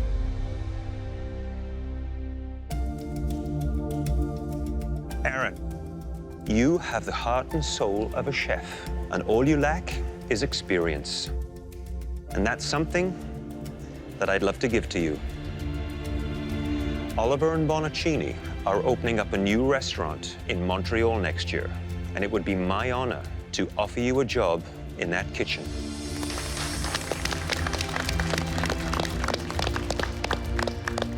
I would love to pursue your offer, Chef. Well, come on up here and let's shake on it.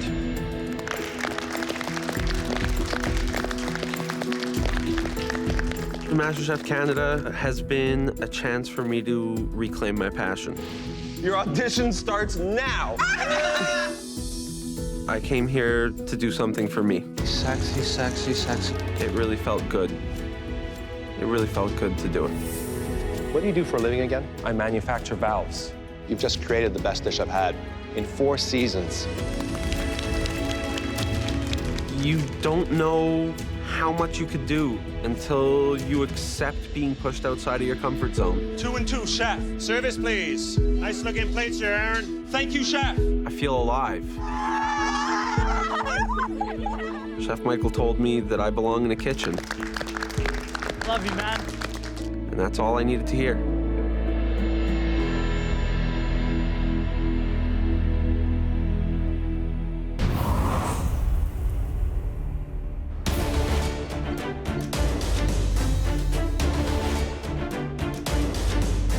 My dreams are within reach. The restaurant that I want to open for me and my mom, there's only 4 other home cooks standing in my way. My journey in the MasterChef Canada kitchen has taught me to put my ego aside. I feel that I'm cooking from the heart now. I have doubted myself quite a bit in the competition. When I told the judges I was going home, it was because I just felt like I had already been defeated. No more crying. Whatever the challenge today, I'm not gonna give up. You all want to be Canada's next MasterChef, right? Yes, Yes, chef. Well, it's time to cook it up a notch. We're giving you a masterclass. Oh. Get ready to learn everything you ever wanted to know about salmon. I grew up on the West Coast. I am through the roof. I'm so stoked. Anybody from that part of the country definitely knows what I'm talking about. Those are huge. I don't cook salmon. I've only tasted it a couple times. I didn't even know salmon could get that big. Canada is famous for this remarkable fish. It can be prepared in many different ways. Tonight, we're going to show you 3 of our favorites: glazed, encrusted, and poached. We're getting schooled today. Love it. I've been waiting for a fish challenge. My personal favorite is glazed salmon. First of all, the glaze, it should be nice and thick. And make sure it's sweet for caramelization. Watching Chef Alvin in action is amazing. I'm trying to capture it all in my brain so I can use it later. It should come out looking like this. And you notice these beautiful bits of caramelization? Now that's from sugar. You want a bit more caramelization? You can always choose this, all right? Be very careful, especially if you have long hair. You don't want a haircut. Alvin's a comedian, but the blowtorch trick is awesome. How you doing? Salmon is the ideal fish for crusting. This fish here has been breaded with almonds, lemon, and some herbs. This is gonna take 4 minutes. Then you're gonna flip it over. Don't move this fish a lot. If the heat is on too high, you're gonna char the outside. You're gonna burn it. When you're done, this is what it should look like. It's beautiful, Chef. You should have a perfect medium rare center. Chef Claudio has like this suave feel to him. It's almost like he can do it with his eyes closed. Okay, home cooks, I'm going to show you how to perfectly poach this beautiful fillet of salmon. What I have in my pot here is a court bouillon, the liquid that is seasoned with aromatic herbs and spices. Now, you can use any number of ingredients in seasoning your court bouillon and bringing on flavors. I just gently slide it in and let it poach gently. I do not want to see a roaring boil when you're poaching salmon. I like the poaching method the best because you're not really hiding the taste of salmon. You're just enhancing it. Pink on the inside, beautiful, medium rare. It's wonderful to watch the pros do it. They make it look very easy. I hate them. Home cooks, did you enjoy your masterclass? Yes, Chef. Good. You better have been paying attention. Because now, you must use one of those 3 techniques as the centerpiece of a beautifully composed salmon dish. To find out what you'll be making, everyone, please come up and draw a knife.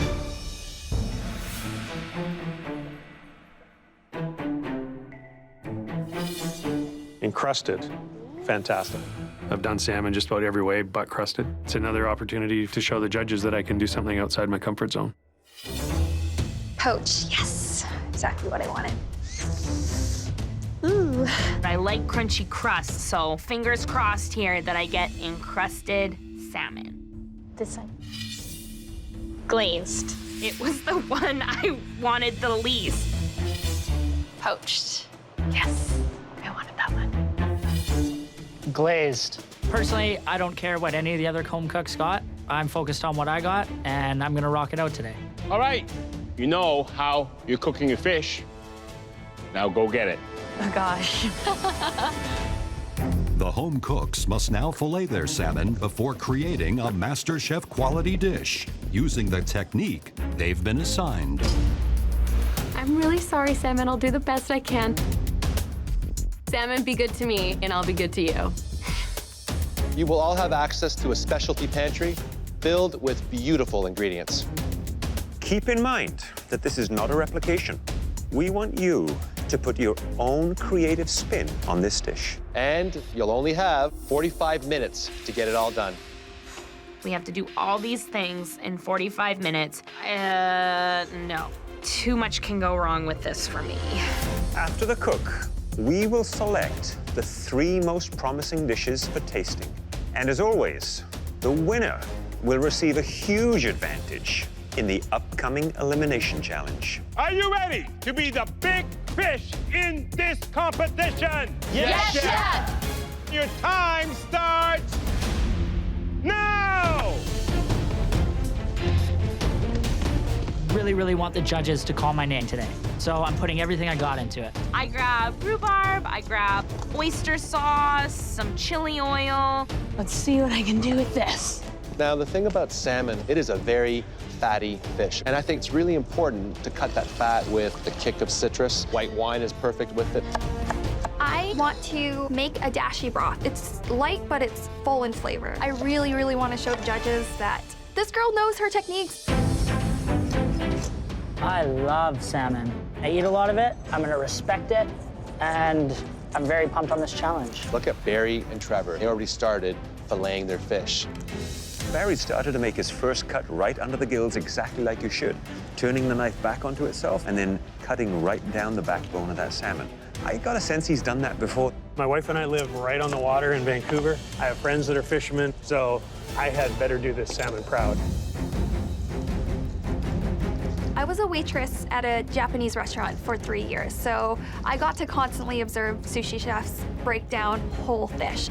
You cannot have any hesitation. You need to do that one fluid motion and you need to commit to it. Right down to the bone. Jeez Louise, this is a huge fish. Ah, your teeth are chomping me.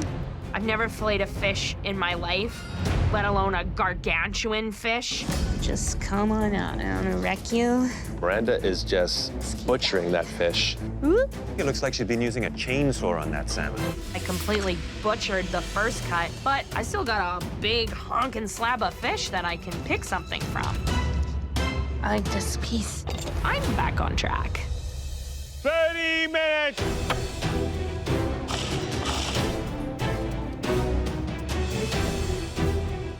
Barry, you got the crusted salmon. I got the crusted, chef. I'm gonna do a cornmeal, duck egg, panko, and pine nuts. Sounds interesting. Beyond the crust, what else is happening with your salmon dish here? I'm gonna do a nice grainy mustard cream sauce with the peas and gnocchi mushrooms. So you're gonna choose a cream sauce with the fatty fish? Lemony. A lemon cream sauce. Made it once or twice. So you've done this before? I've done this before. Okay, stay focused. I will, chef. Today I'm making a poached salmon with a homemade pesto sauce. I'm working with flavors I don't normally work with. It's totally out of my zone. Hope for the best.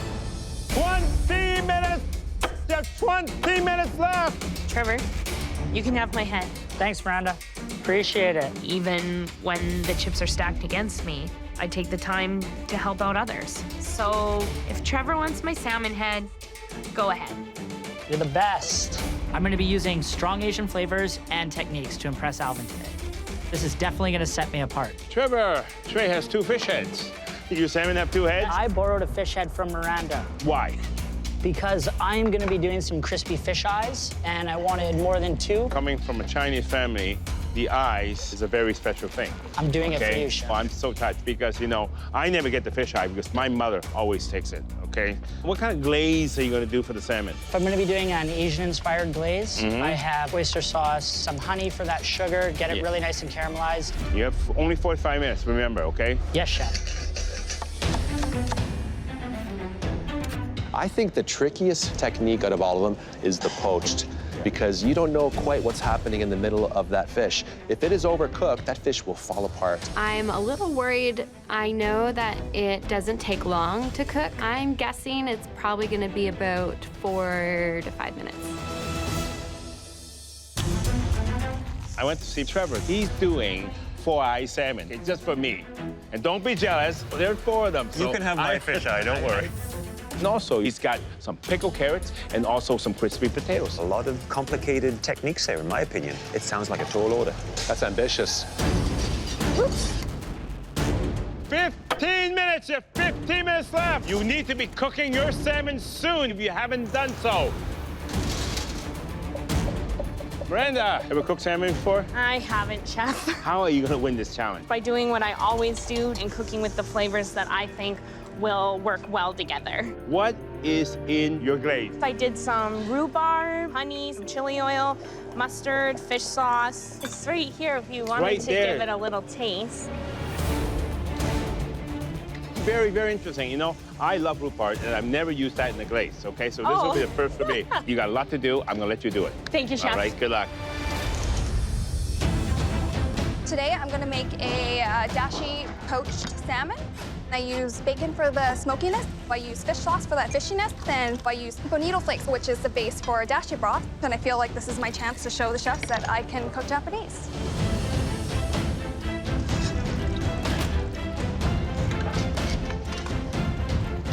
Trevor seems to be the only home cook that is using that beautiful salmon skin. When you cook that crispy, it is delicious. It almost upstages the salmon itself. Whoa! Miranda, she is using the torch. Woo! I am the fire queen. It's a good technique, but she is doing it on a wooden chopping board. Now, never try that at home. Never torch on anything that's wood. 5 minutes, you have 5 minutes. I'm really trying hard not to make this fish fall apart. It's like butter.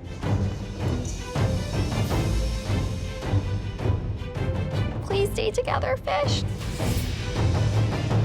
My salmon fell apart, which is the worst thing that can happen. But it's too late for me to poach it all again. 1 minute, you have 1 minute left. Heat is on. 10, 9, 8, 7, 6, 5, 4, 3, 2, 1. Hands up! Woo! Well done, everyone. The judges will now take a final look before choosing the top 3 salmon dishes for tasting. The winner will receive a major advantage in the upcoming elimination round. I don't feel like I proved my cooking skills yet.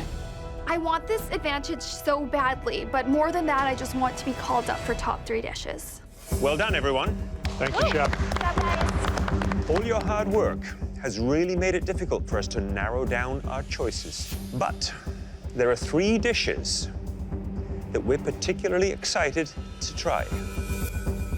The first dish that we like to call up was surprisingly sophisticated and refined. Miranda. Oh. Please bring up your dish. I did a chili, honey, and rhubarb glazed salmon over a spinach and mushroom salad with toasted salted pine nuts. Plating. I think you've done a great job. What I like about it is clean, tight, compact. So I can't wait to taste. Let's see what we've got. The fish is tender, moist. This rhubarb works. Overall, the flavors are really solid. Seasoning, I think, has a great balance to it. The glaze, I think you could have been just a tad more generous with it. A little advice. This dish requires a little bit of crunchy texture, a little crispy piece of rhubarb. Just a light oil, pop it in the oven, let it crispen up, use it as a garnish. But it's a great dish. Thank you. Thank you. The next home cook really caught our eye. It was a beautiful concept. Trevor.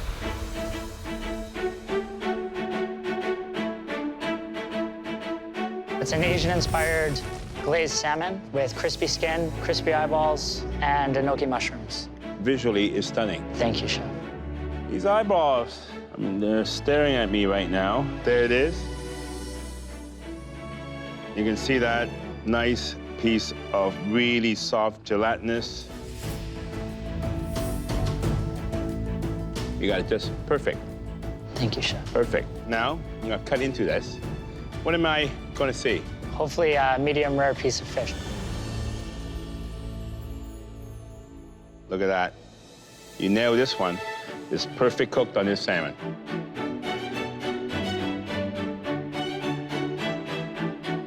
That's nice. A fantastic glaze. It's got that sweetness. Thank you, Chef. I would prefer a little bit more glaze. And I told you, okay, to get it nice and thick, because that would give it a bit more flavor. What's that? That is a potato puree. Did you taste it? I did not, Chef. It's grainy. It's bits of raw potato. This is a beautiful dish, but you ran out of time, and unfortunately, it shows on that puree. I tasted every component to my dish except for this puree. That cuts my chances of winning this big time. The third and final salmon dish that we can't wait to sink our teeth into was made by Barry. Please bring up your dish. Last but not least, Barry. Fantastic. I prepared a pine nut panko crusted salmon and a mustard lemon lime cream sauce. Your presentation's improving. Thank you.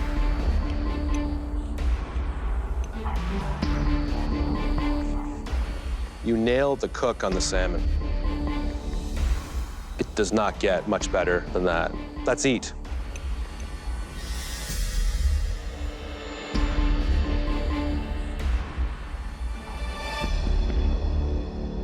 That crust, wow, super light. I think the dish is very impressive. There are a few flaws. You had a little bit of a hot spot in your pan. The way to mitigate that, rotate that fish. So take a little peek underneath and see what's happening. Get into your food, right? I'm not a big fan of cream sauces with fish. If I were you, lighten it up. Use a vinaigrette. Start to cook outside of your comfort zone. Because I sense that you still haven't hit your stride yet. Getting there. What's it gonna take for the bear to come out? You're the first person that's called me that here. Really? Did Yeah. someone else call you that before? Nobody ever calls me Barry. It's Bear. You have to start bringing it. I will, Chef. Please head to the front. Thank you, Chef. Well done, you guys. All right, you've given us a lot to think about, so that's what we're gonna do. There was negative comments about everybody's dishes, so I'm feeling really good. I think I did a lot more. I respected the salmon more. You know, it's gonna be tough. Different cooking techniques, different applications. I want this so bad. It would just prove to myself that I can win this thing. All right, I think we've got it.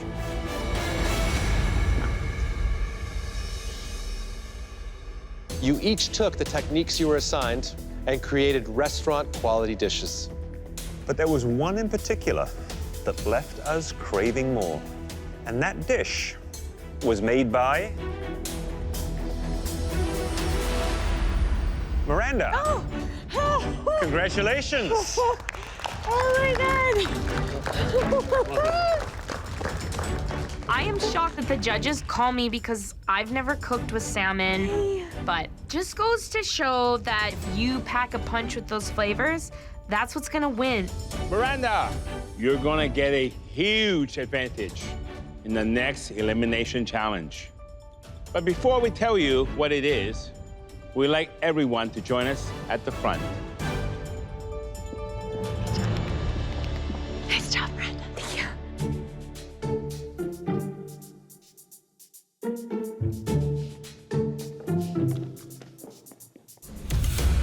What do they do?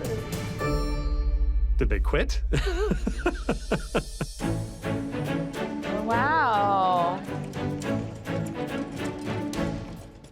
What is all this? Wow. All three judges come out with these massive tables full of different kinds of foods. I'm at a loss for words. I know all this food.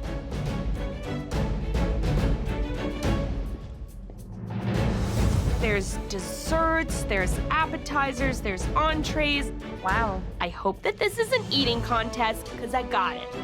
Believe it or not, these 50 dishes have one thing in common. They were all made using just 5 ingredients.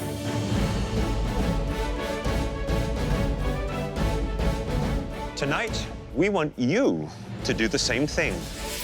The only thing that I make that's 5 ingredients is my coffee. Espresso, cayenne pepper, chocolate, water, and whipping cream. Keep in mind, this is an elimination challenge. That means only 5 ingredients stand between you and a place in the top 4. It's daunting. I have so many ideas. It's gonna be a challenge to keep it simple. You have 5 minutes to shop for 5 very important ingredients. Are you ready? Yes, Chef! Then your time starts now. 5 ingredients is not a lot to choose from, so you need a good protein, you need some colored vegetable, you need maybe an interesting herb so you can add some depth of flavor, and probably something a little acidic. It could be a lemon, lime, maybe an orange. I need some garlic. I want to do pasta because it only takes 2 ingredients to make. I got to keep it simple. Ooh, some mistakes. I instantly think I could do some type of Tex-Mex type flavors. So I grabbed some flank steak, some peppers and some corn, some cilantro, and some lime. My idea is to make a pasta, but I don't want to make just any pasta. I want to show the judges that I have skill. So I want to make an egg yolk ravioli because it's one of the harder raviolis to make.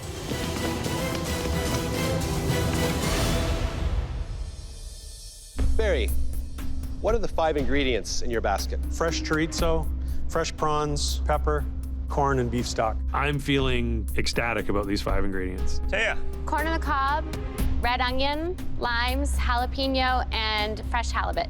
I know these flavors, and I know I can cook them really well. Sounds like you have something very special planned. It also sounds a little bit too easy. Of course you can make something great with your own ingredients. The question is, what can you do with someone else's?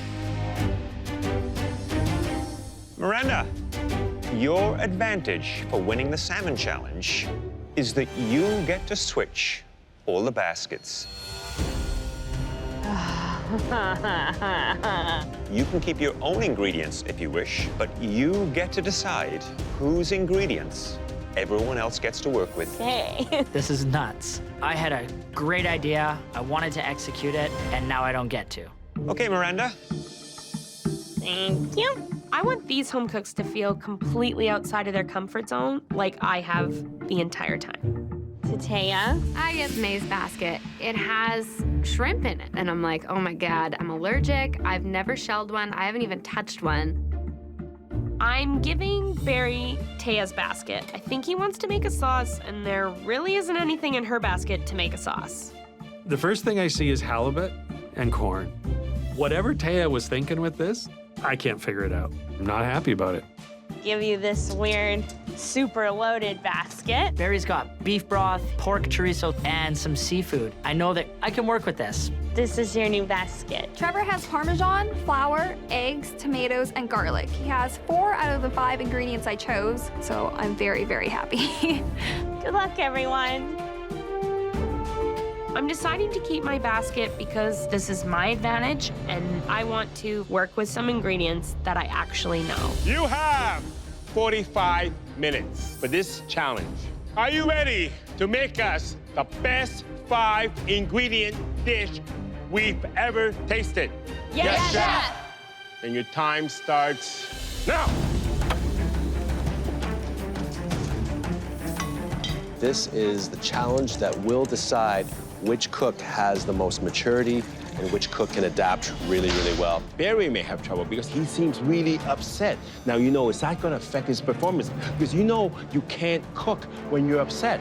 I'm angry, but I'm focused and I'm determined. If all the cooks here are smart, they're going to put their minds inside of the original cook's basket and decode it, and that's how they can win this.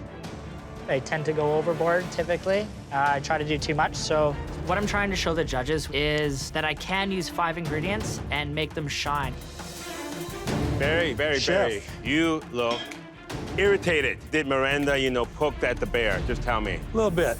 How are you going to use that to your advantage? I'm going to just channel a little bit of being pissed off and focus on what do I need to do with a rather sparse basket. Okay, so what are you doing? Today, I am making pan-roasted halibut served on corn pudding and a corn salsa. Good luck. Thank you, Chef. See what we can do with these. They're so nasty. I know that I have to clean and devein the shrimp, but I'm not exactly sure where the vein is. Is this the thing I have to devein? Giving Taya the shellfish was an honest mistake. I didn't mean to play on Taya's allergy, and I feel a little bad. Is there 2 lines on top and bottom? So I decide to show Taya how to devein a shrimp. The main vein is in the back. And you just cut it? Yeah, it's out. It's out. Okay, thank you. 20 minutes! You have 20 minutes left. That's actually pretty good. Look at Miranda, look at her. She's absolutely in her element. She obviously has the big advantage here. Her ingredients did not change. My mom influences my cooking, so I know how to make really good flank steak. I have way more confidence than I ever have before. She's gonna blow through this quite easily. And then Miranda. Hi, Chef Michael. So what is the dish that you're gonna be cooking? So I'm gonna do smoky grilled flank steak over top grilled red pepper sauce, topped with a grilled corn salsa.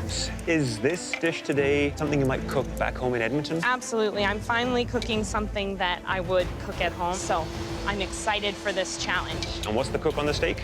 I'm gonna get it to nice medium rare today. Look forward to it. Thank you, Chef.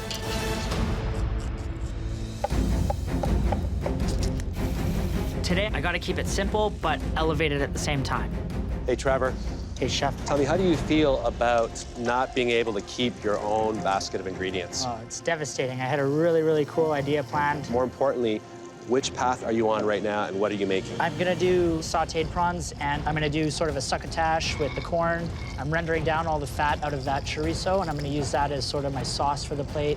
You know what I think? I think you got lucky. I think so too, Chef. This sounds like a very delicious basket, Barry. It was. Wow. It was. You had the right attitude, Trevor. And that's what I think will push you to the edge here. Thank you very much, Chef.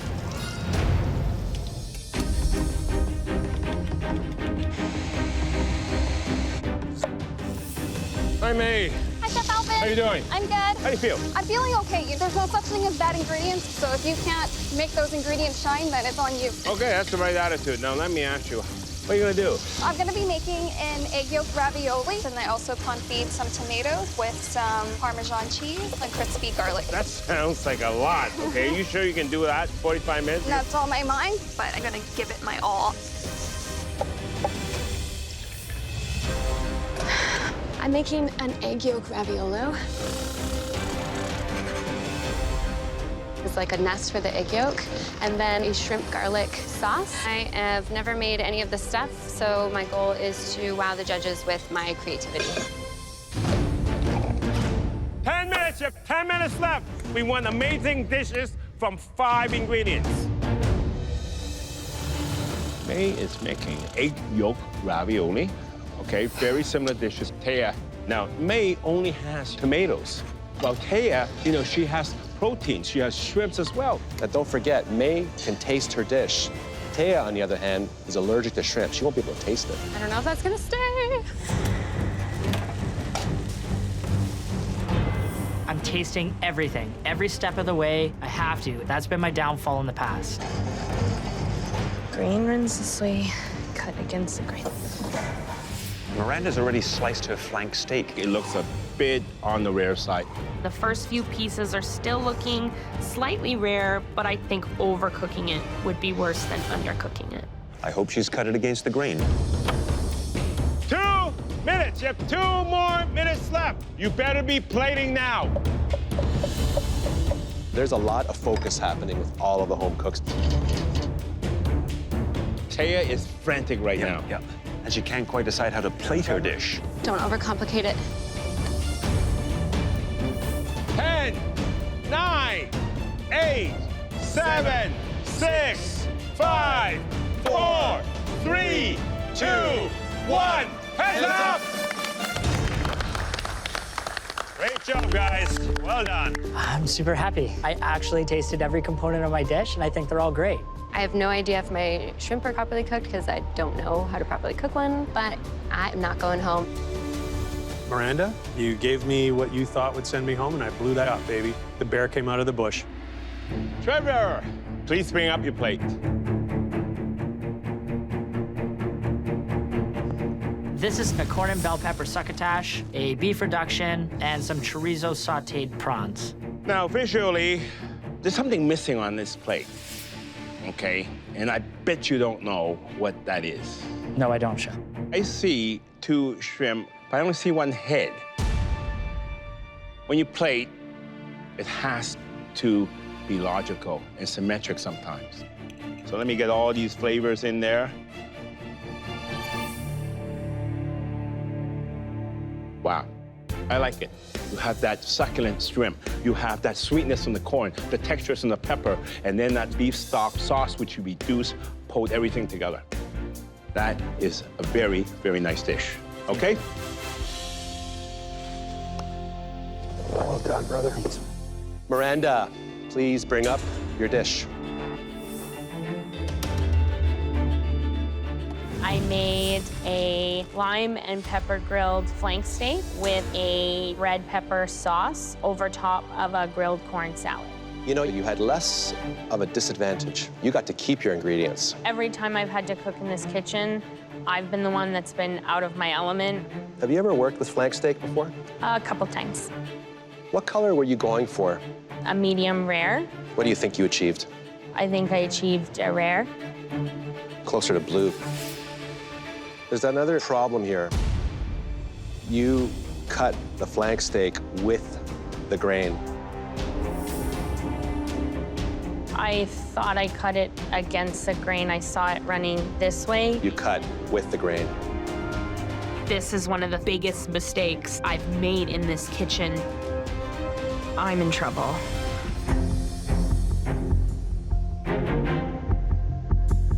It does take effort. This is tough.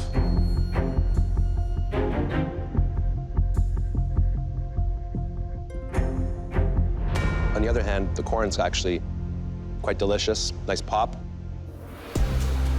What happened to you in this challenge? I thought I was doing good, Chef, and I honestly thought I cut it against the grain. You've come so far. You've done amazing things, but this meat is a mistake. You cut it incorrectly, you undercooked it. I hope you'll have a chance to recover from something like this.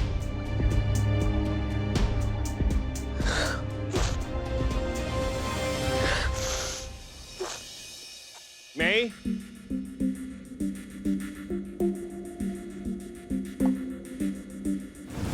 I made a egg yolk ravioli, and I also confit some tomatoes, and then I topped it off with some Parmesan cheese and crispy garlic. Visually looking at it, it looks a little bit childish in terms of plating, you know, just something that you see at children's parties.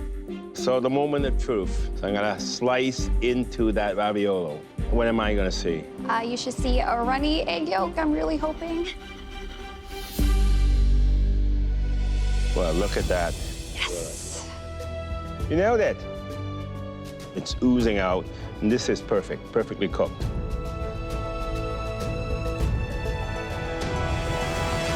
Wow, pasta's perfect. It's got very nice texture. Beautiful use of the 5 ingredients. You did a really good job. Thank you. Barry, please bring up your dish for tasting.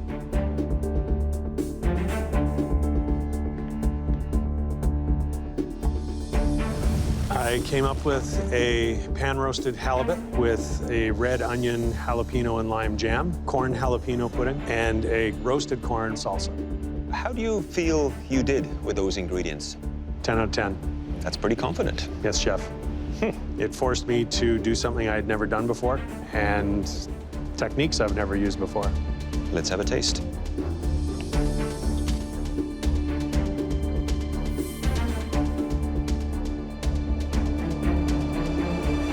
I think your corn salsa here is light, crisp, has that lime to it, fresh, big flavors. Halibut, I think, is cooked very, very well. The corn sauce, for me, could do with a little bit more seasoning. You just need to bring that sweetness out. Sure. Overall, I think it's a pretty good dish, and it's really great to see you being forced to use something different. Thank you, chef. The anger that fueled me through this cook woke up a part of my brain, and I'm going to make sure to keep it awake. Taya, please bring up your dish.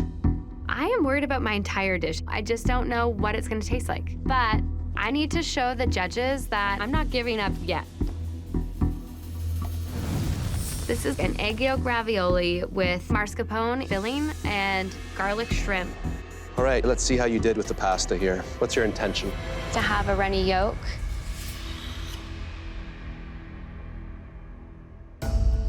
Nailed it.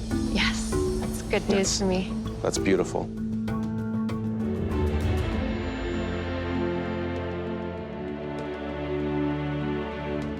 Great flavor. The texture of the pasta is a bit on the thick side.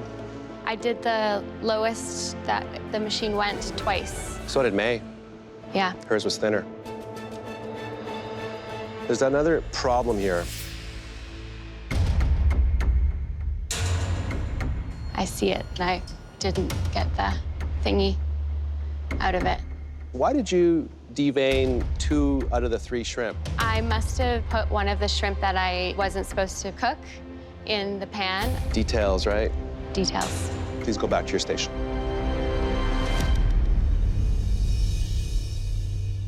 We need a few minutes to figure out what to do next.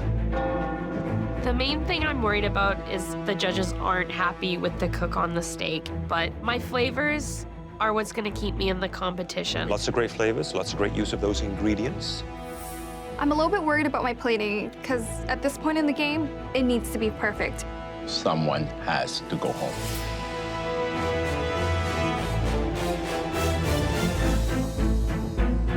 This challenge forced all of you to think on your feet. There were 2 standout dishes, but one home cook particularly impressed us. And that home cook was Barry.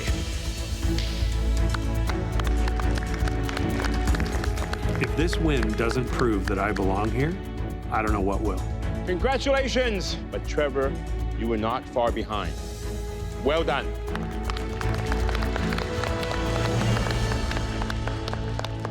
Unfortunately, some of you were less successful.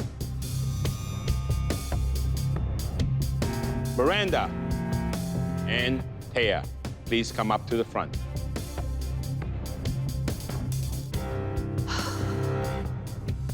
Miranda, despite, or maybe because you chose your own ingredients, you weren't able to display the creative flair that we've come to expect from you. Taya, we know you had trouble rolling your pasta, and you weren't comfortable with shrimp. But here's the hard truth. In this kitchen, you're only as good as your last dish. So unfortunately, we have to say goodbye to Miranda.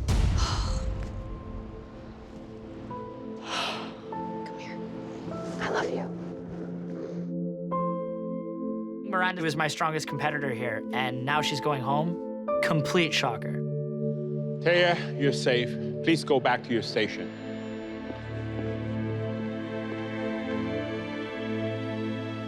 Miranda, you fell short in this challenge, but over the last several weeks, we've seen you soar. Your palate and your incredible instincts are real gifts.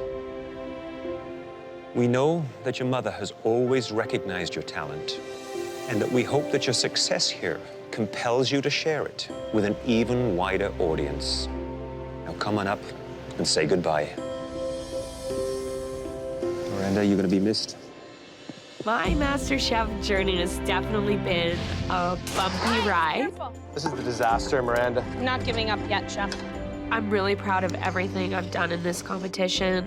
Yes, set the kitchen on fire. Miranda. Oh. Miranda, congratulations. Okay. Wow, I almost bit off my finger. This experience has definitely made me believe in Miranda a whole lot more than I ever thought possible.